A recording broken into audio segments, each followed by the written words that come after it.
Hey guys, what's going on? I hope you're having a great week. I hope everyone's in a great mood. I don't see how you really couldn't be, because the Bills are 3-0. 3 for 3 heading into week 4 against the Patriots. Patriot fans, don't worry. If you're watching this video, I will talk about the Patriots. There's always plenty to say about you guys, so I will get to it. But first, I have to review last week's victory for the Bills against the Bengals. This is a game where the Bills really had the Bengals knocked out, like on the mat, grasping for anything. But they let them get up. They let them not only take a couple punches, they knocked the Bills down themselves. The Bills were up 14-0 at halftime. The Bengals had something like 2 first downs, I think, in the first half. And one of those was because of like a 30-yard play to Auden Tate that he ended up fumbling on at the end of the half. Like there's like 2 seconds left after the Hauschka missed field goal. But, kind of touching on the Hauschka missed field goal, it could have been like, if you think about it, the Bills left 4 points out there by kicking one field goal, 4 points out there by kicking another field goal. They missed a field goal, which is 62 yards, but, so that's 4-4-3, that's 11. And they fumbled. They yelled and fumbled, so that could be another 7. Like, it's potentially 18 points they left out on the field. Could have been 32-0 at halftime. I think a lot of people would agree that maybe, like, 20 or 24 is more accurate. Like, that's what it felt like. It definitely felt like the Bills were up by, like, 20 at halftime, 20 plus. But they were only up 2 touchdowns. They come out in the third quarter, and the Bengals are still showing nothing, at least in the first half of the quarter. Trey White gets a pick, and they're punting, whatever. But it's the offense. The offense in the third quarter, to me, has just been the Bills' Achilles heel so far in the season. I know it's weird to say Achilles heel, like for a team that's 3-0, but like against the Jets, they really didn't do much. They didn't do much the first half either, but they didn't do much in the third quarter either. They finally came back in the fourth quarter and obviously, won the game. Against the Giants, they were up 21-7 at halftime, went to sleep, took a nap in the third quarter. The Giants score early in the fourth, make it a 7-point game. I want to give Bills credit there because it felt like they had a pretty good handle on the game most of the way. But the Giants pushed them to another scoring drive to give them the 2-score lead back. And the Bills are up 14-0, and they go to take a nap in the third quarter, and Bengals come back, take the lead, force their hand to come back and get a game-winning drive, which I was obviously super impressed by. Allen throwing to Knox, huge play. Allen rushing here and there, like, escaping people, running, like whatever. He got around the one guy, ran around the left side, got the first and goal, and then ran to the 1-yard line himself. Gore on the third and goal there for the game winner. What ended up being the game winner. And then the defense stands up, gets a nice. The throw was probably a little bit behind from Dalton to Tate, but Micah Hyde, nice tip right in the Trey White's lap. So and to secure 3-0, it was great. But kind of touching back on the taking a nap in the third quarter, like it's really, it's got to stop. I don't know if that's like a coaching thing or just a talent thing or what have you. I guess it could be a variety of both, or both can be true. It's just, you just can't do that against good teams. I suppose if you do that against the Patriots, you'll probably lose by 20. If the Bills play like they did against the Patriots, play like they did against the Bengals against the Patriots, they're going to lose by 20 points. Like even if the Bills had 416 yards of offense, they outgained the Bengals by 110 yards. They ran all over them for 175 yards. Time of possession was almost 37 to 23 minutes. And it took another drive because they couldn't put them away, really. Like, they just kind of let them linger. And that's not something that it's not a good habit to find yourself in.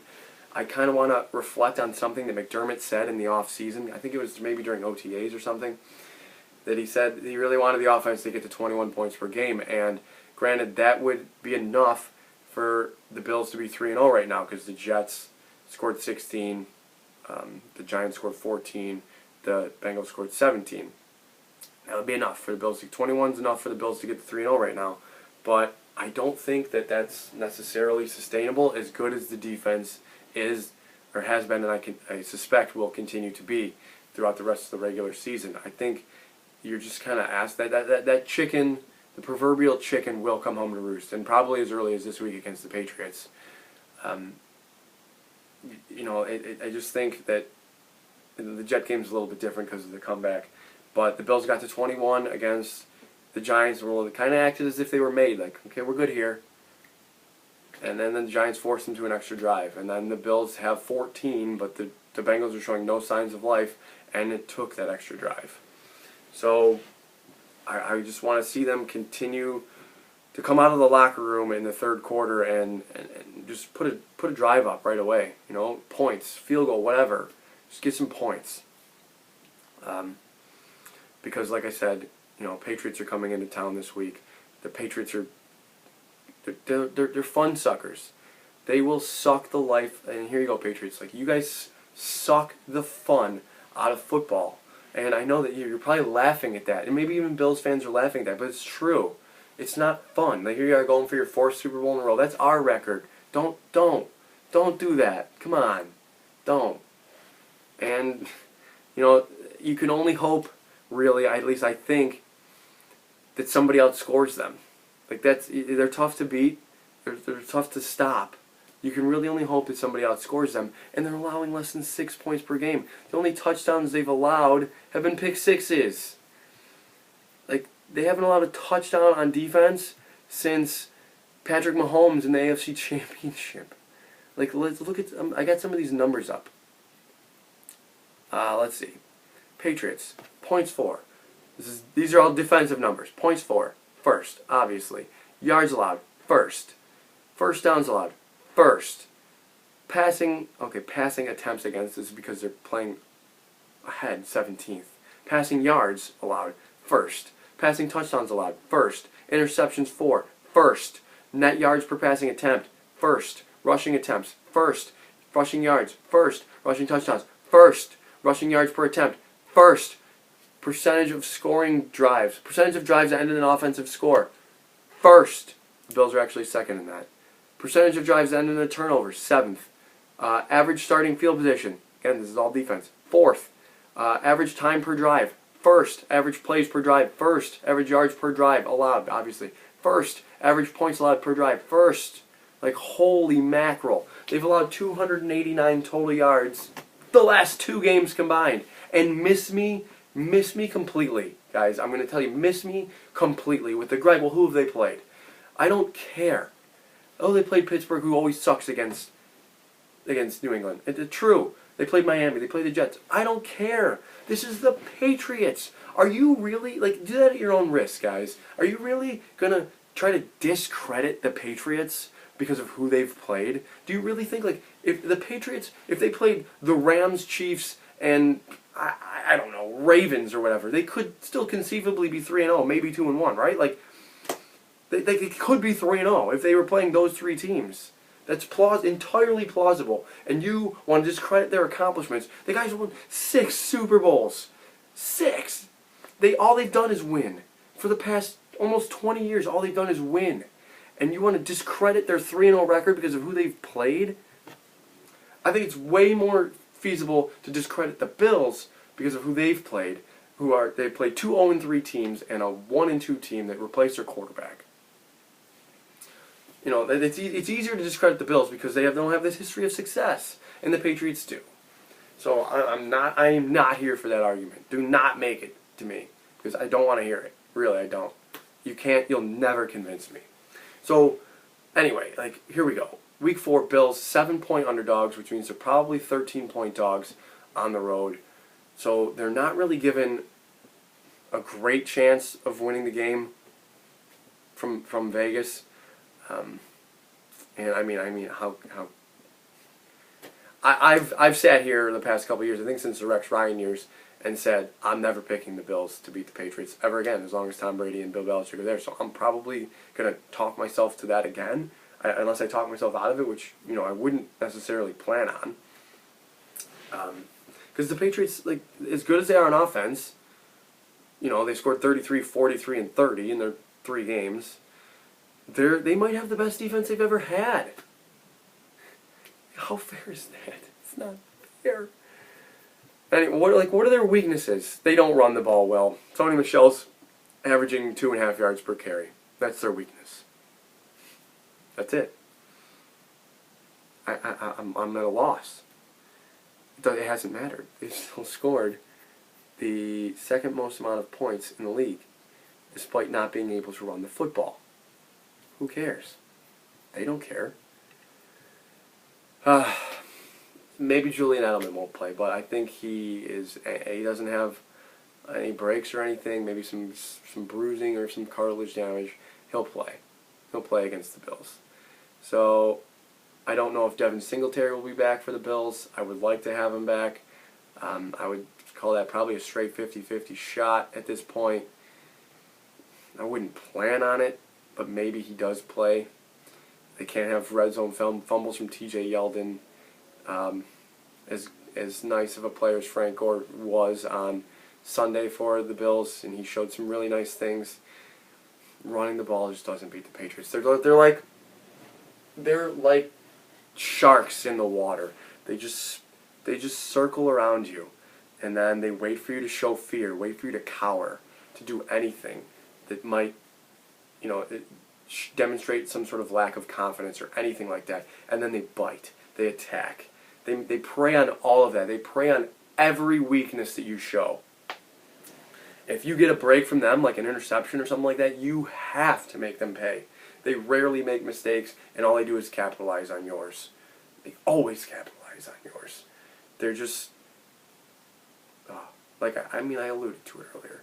They're fun suckers. They take all the fun out of the game just because just because of how good they are. And I'm with the people who say that the Tom Brady and all that it's like system. Brady's very good. Don't get me wrong. Brady is very good pre-snap. He's so good pre-snap. He sees it. He knows what you're in. He knows what he has. But is he making super impressive throws constantly? No, definitely not. Like, how many times do you see him throw a pass behind the line of scrimmage or at the line of scrimmage or 2 yards down the line to a guy who's just standing there open with nobody near him? Constantly. That's a constant thing for them. Their system is incredible. I don't know how to explain it. I don't know how it works. Just take your guy, follow their guy. I don't know. Brady is just so good at diagnosing that pre-snap. He might, like him and Manning, like 1-2 there. Pre-snap diagnosis, insane. And just exploiting your weaknesses. And preying on your faults, basically. Like, okay, for example, week 1, the Steelers are down like 17-0. They're on the 1 yard line. They have 4th and goal, and they kick a field goal. Are you like that's SpongeBob? Like, all right, I'm head out. Like, you're gonna kick a field goals. They've never beat the Patriots ever, and they're obviously not going to in that situation. You're down huge. You need touchdowns. Stop kicking field goals. They will wait for you to get inside your own head. Taking the points doesn't beat the Patriots. Never has, never will, as long as Tom Brady and Bill Belichick are there. Like, end of story. So, here we are in the week leading up, and Bill Belichick is just complimenting it. He complimented EJ, he complimented Fitz, he complimented Tyrod, he is complimenting Josh Allen. Wow, he's what an athlete, more like a running back, super hard to bring down. Shut up. We know. This is the same story, different chapter. It's super frustrating. Like, all they do is compliment the players that they have, and then they show you how weak they are.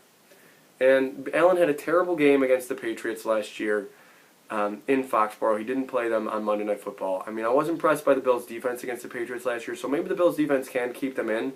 And Allen has better weapons. The Browns, Beasleys, Dawson Knox emerging, obviously. Even especially on 3rd down, the way that Brown and Beasley... Brown has actually been the bigger target on 3rd down so far. But, they have the ability to move the chains. But, guys, I just think the Patriots are too good.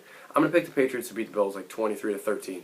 And you should really just be happy that I just picked the Bills to potentially get an offensive touchdown against the Patriots. But I don't think you have to have this game. It would be wonderful to have it. I don't think you have to. 3-1 after 4 weeks, anybody would have taken that, right? Anybody would have. Anyway, guys, hit me up with your thoughts, comments. Hit me up on Twitter. My Twitter handle and YouTube username are exactly the same. So you can hit me up on there. Enjoy your weekend, and above all else, as always, go Bills.